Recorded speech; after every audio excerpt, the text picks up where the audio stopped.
আসসালামু আলাইকুম বন্ধুরা, welcome back to my channel. আশা করি সবাই ভালো আছো। আমিও তেমন ভালো নেই, কারণ আমার আম্মু আজকে খুবই অসুস্থ।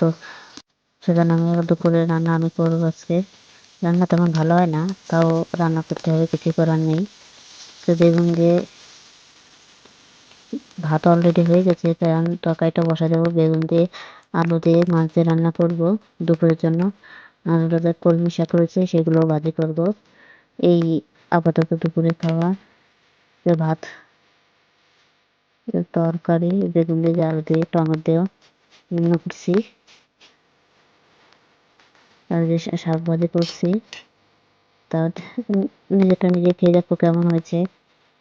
তেমন ভালো হয় না রান্না, তারপরেও কিছু করার নেই, তাও রান্না করছি।